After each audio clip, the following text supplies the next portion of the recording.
Hello and welcome back to Food Sci Fridays. My name is Kalisa Marie Martin, aka Kalisa Marie Eats, and today's episode is butter part 2. Last week we made butter from scratch, and today we are going to be making a clarified butter. Butter has so many uses. It plays a huge role in baking, but we'll talk about that more when we get to that part of the book. And of course, there are so many ways that you can cook with butter. The only problem? Butter burns. Well, part of it does. Have you ever heated butter too high or for too long and then started to see these scorched burning bits at the bottom of the pan? Well, those are the butter solids, made of mostly milk proteins. If we remove those solids and all the water that's in the butter, then we'll have pure milk fat, and that can withstand temperatures up to 450 degrees. We call this pure milk fat clarified butter. To make it, butter is simmered until all the water evaporates and 3 layers form. There'll be the whey proteins foaming at the top, the casein proteins which will sink to the bottom, and in the middle it'll be our pure milk fat.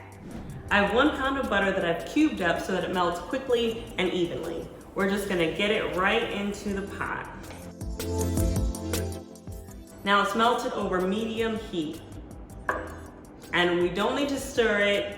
It's gonna do its own thing. All right, so you'll want to adjust your temperature to maintain a steady bubble, like this. And you see that it's created a nice foam on top as well. All right, so it's been about 15 minutes and the foam layer on top is starting to dry out. So let's skim it off and see where we're at.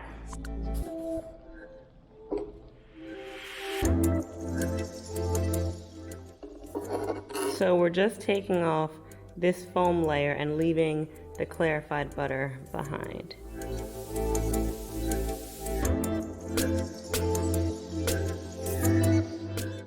All right, now with the last bits of foam skimmed off, it's looking so clear.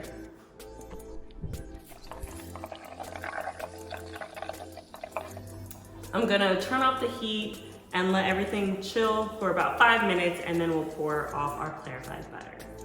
So this has been resting for about 5 minutes, and in just that time, a few more bits of foam came up, so I'm just gonna scrape them off, but it's looking so clear.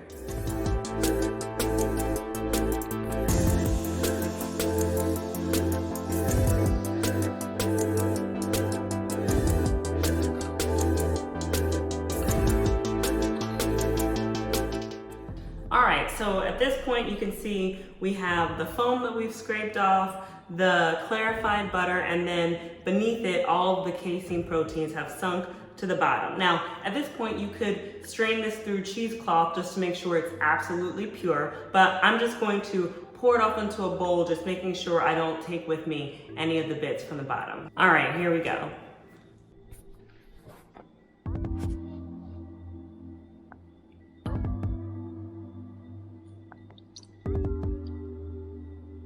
Liquid gold. All right, so I'm stopping before I get to any of those solids at the bottom because all I want in here is the pure milk fat. Okay, take a look at this. It is crystal clear.